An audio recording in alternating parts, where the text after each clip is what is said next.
दोस्तों मैं निखिल सैनी। तो चलिए आज की न्यूज़ स्टार्ट करते हैं। दोस्तों पहली न्यूज़ यहाँ पे अमेजन इंडिया से रिलेटेड है। अमेजन इंडिया के जो वर्कर्स हैं उन्होंने मेक अमेजन पे का जो ग्लोबल स्ट्राइक चल रहा है उसे ज्वाइन कर लिया है। तकरीबन 200 वर्कर्स ने दिल्ली में इसके रिगार्डिंग प्रोटेस्ट भी किया था। उनकी डिमांड है उनकी जो सैलरी है वो 10,000 रुपए से बढ़ाकर 25,000 रुपए कर दिया जाए। अमेजन ने ये जितने भी एलिगेशंस है इनको डिसमिस करते हुए बोला है कि इनका जो वेज स्ट्रक्चर है वो कॉम्पिटिटिव है, फेयर है और इसमें ये काफ़ी सारे बोनसेस इंक्लूड करता है और इंसेंटिव भी इसमें इंक्लूड किया जाता है।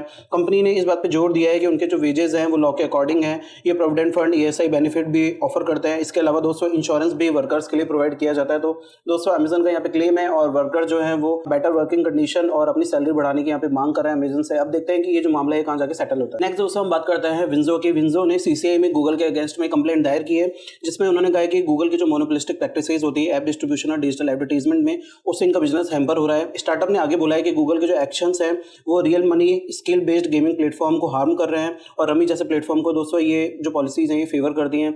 इसके अलावा दोस्तों इन्होंने कहा है कि गूगल पे जो है वो RMG रिलेटेड ट्रांजेक्शन होता है उन्हें रिस्की शो करता है। ठीक है, तो इसमें NPCI की कोई भी डायरेक्शन है नहीं, लेकिन गूगल पे उन्हें रिस्की शो कर रहा है, तो इस वजह से भी उनका बिजनेस जो है वो हैम्पर हो रहा है। तो बताना चाहूंगा कि ये गूगल इंडिया के ऊपर पहला मामला नहीं है। गूगल के ऊपर पहले भी 2,273 करोड़ रुपए का फाइन लगाया गया था इसी टाइप के डोमिनेंस के कारण। नेक्स्ट न्यूज आ रही है दोस्तों हमें कनाडा के मीडिया जियांट्स यानी कि जो बड़े बड़े न्यूज़पेपर होता है उन्होंने OpenAI को सू किया है, यानी कि उनके ऊपर एक कोर्ट केस दायर किया है। एक्चुअल में दोस्तों इसमें जो बड़े बड़े न्यूज़पेपर है उनका नाम है जैसे कि CBC, the Globe and Mail, Toronto Star. तो ये जो बड़े बड़े न्यूज़पेपर हैं उन्होंने एक लॉ सूट दायर करते हुए OpenAI के अगेंस्ट में ये कहा है कि OpenAI उनका जो कंटेंट है वो बिना ऑथराइजेशन के यूज कर रहा है। इस लॉ सूट में उन्होंने डिमांड रखी है कि OpenAI जो भी प्रॉफिट बनाता है उसमें उनको उनका कट मिलना चाहिए। दोस्तों मीडिया ऑर्गेनाइजेशंस ने OpenAI के जो GPT मॉडल्स हैं उन पर ये एलिगेशन लगाया कि वो अपने मॉडल्स को ट्रेन करने के लिए इनकी जो इंटेलेक्चुअल प्रॉपर्टी है उसको यूज में ले रहा है, जो कि कॉपीराइट का उल्लंघन है, इंटेलेक्चुअल प्रॉपर्टी का वॉयलेशन है एक तरीके से। इसी को दोस्तों ध्यान में रखते हुए जो लॉ सूट है इसमें पर आर्टिकल 20,000 कैनेडियन डॉलर की डिमांड की गई है, जो कि अगर एक आप कोलैबोरेटिव वे में देखें तो बहुत बड़ा एक क्लेम हो जाता है OpenAI के ऊपर। बिलियंस ऑफ डॉलर्स का क्लेम OpenAI के ऊपर यहाँ पर किया गया है। दोस्तों OpenAI से डिफेंड करते हुए उन्होंने बोला है कि इन्होंने जो भी कंटेंट यूज में लिया है वो फेयर यूज के तहत आता है, जो पब्लिकली कंटेंट अवेलेबल है उसी को इन्होंने यूज में लिया है। दोस्तों नेक्स्ट न्यूज़ आ रही है यहाँ पे एप्पल ने स्मार्ट होम मार्केट में भी एंट्री कर ली है, यानी कि जो स्मार्ट होम अप्लायंसेस होता है ना उसके मार्केट में एप्पल भी अब दाखिल हो गया है। एप्पल ने अभी रिसेंटली एक पेटेंट करवाया जो कि advance smart home security camera से रिलेटेड है। दोस्तों इसमें फेस आईडी और बॉडी प्रिंट स्कैनिंग कैपेबिलिटीज़ हैं।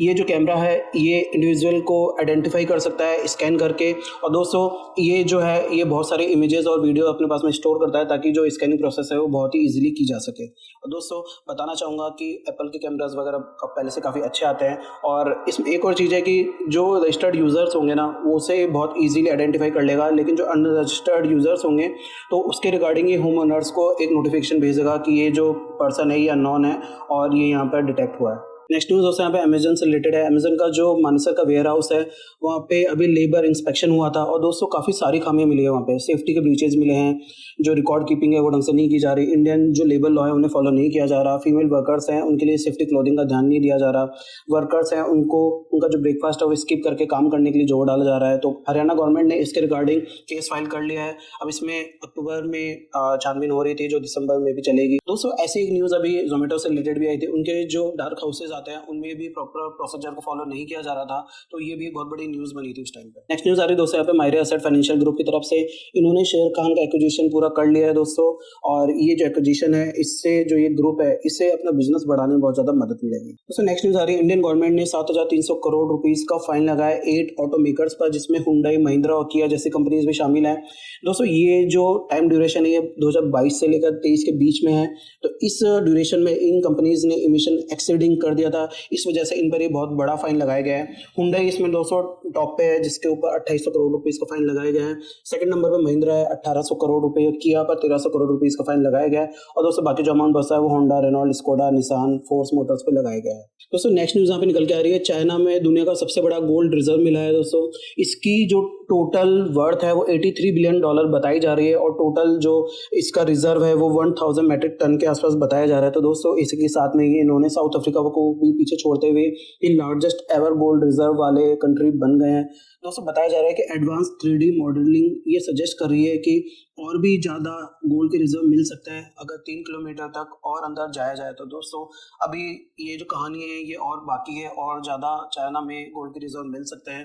दोस्तों इसी खबर के आने के बाद में ना गोल्ड की प्राइसेस बहुत ज़्यादा बढ़ गई थी, गोल्ड की डिमांड यहाँ पे बढ़ी हुई देखने को मिली, और उसी के साथ साथ गोल्ड के जो प्राइसेस हैं वो भी बढ़े हुए देखने को मिले थे। दोस्तों नेक्स्ट हम बात करते हैं इंडिया की जीडीपी की। दोस्तों ये जो न्यूज़ है ना ये बहुत चिंता का विषय बनने वाली है हमारे लिए, क्योंकि इंडिया की जो जीडीपी ग्रोथ है वो डाउन आकर 7th क्वार्टर का सबसे लोएस्ट पे आ गई है। 5.4% रही है Q2 में, हम FY25 की बात कर रहे हैं। दोस्तों ये 6.7 थी Q1 में, और एक साल पहले की बात करें तो 8.1% थी, जो कि अब डाउन होकर 5.4% पे पहुंच चुकी है। दोस्तों मैन्युफैक्चरिंग की हम बात कर रहे हैं तो ये 2.2% से ग्रो की है। मैन्युफैक्चरिंग का हम इतना बात करते रहते हैं कि ये आ रहा है वो आ रहा है, लेकिन अब जब एक्चुअल आंकड़े हमारे सामने आते हैं ना तो ये चीज़ सामने आती है। Q1 में दोस्तों 7% थी, लेकिन अभी पता नहीं इसको क्या हो गया, ये डाउन ही हुई है 7%, 2.2%। कितना गैप है आप खुद ही देख सकते हो। कंस्ट्रक्शन और एग्रीकल्चर एक ब्राइट स्पॉट यहाँ पे दिख रहे हैं। एग्रीकल्चर में 3.5% की ग्रोथ हुई है, और वहीं पे दोस्तों अगर कंस्ट्रक्शन ने 7.7 की ग्रोथ है वो मेंटेन की है, मतलब एक सही ग्रोथ यहाँ पे दिख रही है। 7.7% ठीक है। तो दोस्तों अब देखते हैं कि गवर्नमेंट जो है वो इसको इम्प्रूव करने के लिए क्या करती है। दोस्तों नेक्स्ट न्यूज़ आ रही है यहाँ पे, ऑस्ट्रेलिया ने अपने यहाँ पे सोशल मीडिया को बैन कर दिया है। ऑस्ट्रेलिया ने एक बिल पास किया है, ऑनलाइन सेफ्टी अमेंडमेंट बिल 2024, जिसके तहत 16 साल से कम के बच्चों को सोशल मीडिया यूज़ करने पर बैन लगा दिया गया है। और दोस्तों जो भी प्लेटफॉर्म इस रूल को नहीं मानता है तो उनके ऊपर $32 मिलियन का फाइन लगाया जाएगा। इसके तहत दोस्तों प्लेटफॉर्म को जो भी यूज़र है उनकी एज को वेरीफाई करना होगा, वो भी बिना गवर्नमेंट आईडी को यूज़ किए हुए। वो facial recognition as alternative use कर सकते हैं, लेकिन दोस्तों इसमें भी प्राइवेसी का खतरा है। दोस्तों एजुकेशनल जो हेल्थ रिलेटेड ऐप्स हैं जैसे कि गूगल क्लासरूम और यूट्यूब, इसको इनसे एग्जाम्प्ट रखा गया है क्योंकि ये लर्निंग के काम में आते हैं। दोस्तों जो बड़ी टेक कंपनीज है जैसे कि मेटा, उन्होंने इस कानून को गलत बताया है, और इसके अलावा दोस्तों जो एक्टिविस्ट होते हैं उन्होंने भी इस कानून को थोड़ा सा गलत बताया कि इससे जो कम्युनिटी और जो सपोर्ट मिलता है ऑनलाइन उससे बच्चे दूर हो जाएंगे, उन्होंने सपोर्ट नहीं मिल पाएगा। इसके अलावा दोस्तों इसके बहुत पॉजिटिव और नेगेटिव इम्पैक्ट पड़ेंगे ऐसा लोग कह रहे हैं। अब देखते हैं कि आने वाले टाइम में ये जो ब्लैंकेट बैन लगाया गया है इसका क्या असर होता है। नेक्स्ट न्यूज़ है दोस्तों, कनाडा ने गूगल के एड्स मोनोपोली को लेकर उनके ऊपर एक केस दायर किया है। कनाडा के जो कंपटीशन ब्यूरो है उनका कहना है कि गूगल की एंटी कम्पिटिटिव प्रैक्टिसेस के कारण ऑनलाइन एडवर्टाइजमेंट का जो मार्केट है उसमें फेयर प्ले नहीं हो रहा है। उनका ये एक्यूजेशन है कि गूगल ने अपना एक अनचाहा डोमिनेंस कर रखा है मार्केट में। 90% जो उनका मार्केट शेयर है पब्लिशर एड सर्वर्स में, और 70% एडवर्टाइजर नेटवर्क में। उसके कारण जो कंपटीशन है वो प्रॉपर नहीं बैठ पा रहा है, फेयर प्ले नहीं हो पा रहा है वहाँ पे। इसके अलावा दोस्तों ब्यूरो ने बोला है कि गूगल का जो इनका पब्लिशर एड सर्वर है उसे गूगल से अलग कर दिया, यानी गूगल को फोर्स किया जाए उसे बेचने के लिए। तो दोस्तों इससे वो कहना चाह रहे हैं कि इससे जो कंपटीशन है वो फेयर हो जाएगा। अभी गूगल का डोमिनेंस है, गूगल के प्लेटफॉर्म चलता है, ठीक है, तो वो अपनी डोमिनेंस वहाँ पे बनाए रखता है, जैसे गूगल क्रोम हो गया, उसके अलावा एडसेंस, एडवर्ड्स, तो और एंड्रॉयड भी गूगल का ही है। तो ये सारे प्लेटफॉर्म एक इनका इकोसिस्टम बना हुआ है जिसके अंदर ये किसी अदर प्लेयर को घुसने नहीं देते और अपनी मनमानी करते हैं। तो इस वजह से एक डोमिनेंस क्रिएट हो जाता है, एक कंपटीशन है वो प्रॉपर नहीं हो पाता। तो दोस्तों आज के ऊपर में बस इतना है। अगर आपको वीडियो पसंद आया तो इसे लाइक और शेयर कीजिएगा। मिलता है आपसे अगले वीडियो में। जय हिंद, जय भारत।